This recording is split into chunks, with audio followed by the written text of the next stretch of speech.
Notre village ne verra jamais s'implanter de zones industrielles comme Aubagne, Gémenos, La Ciotat ou Signes.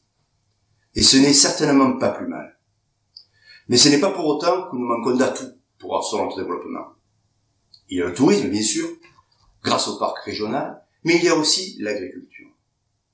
En effet, en 2013, le préfet des Bouches-du-Rhône a classé une grande partie de nos terres agricoles en ZAP, zone agricole protégée.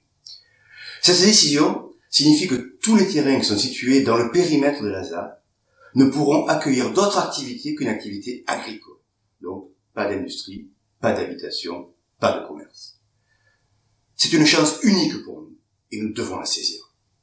Afin de réussir notre ZAP, des problèmes doivent être surmontés. Il est tout d'abord indispensable d'identifier des filières économiquement viables qui tiennent compte de nos particularités, en particulier des gelées tardives de la plaine ou des parties inondables. Nous devons aussi développer une agriculture variée et diversifiée afin de ne pas faire dans la monoculture. Il faut évidemment trouver des ressources en eau pour irriguer nos cultures, car avec le changement climatique, même la vigne a besoin d'arrosage. Ne parlons pas du maraîchage. Il faut être réaliste.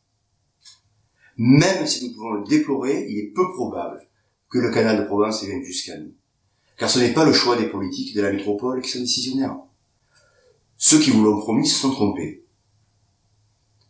Nous pensons qu'il ne faut rien lâcher pour autant et déployer toute notre énergie pour avoir les moyens d'irriguer la plaine par d'autres moyens. La solution du forage mérite d'être étudiée. Paradoxalement, le problème de l'inondation d'une partie de la plaine est un frein au développement agricole dans la mesure où on ne peut rien cultiver sur une terre inondable. Les réseaux, les fossés, les embus qui avaient été construits par nos anciens sont laissés à l'abandon, voire détruits, à cause d'une urbanisation mal maîtrisée, ce qui empêche l'évacuation des eaux pluviales qui s'accumulent au fond de la cuvette. Depuis 2014, 4 commissions se sont réunies à de nombreuses reprises pour faire avancer le projet de ZAP. Ce qui a coûté de l'argent à la collectivité. Aucun projet n'est sorti, aucune étude de rentabilité n'a été produite, aucune implantation n'a été mise en place, il n'y a qu'à aller dans la plaine pour s'en rendre compte. Par conséquent, en 6 ans, nous n'avons pas avancé d'1 centimètre.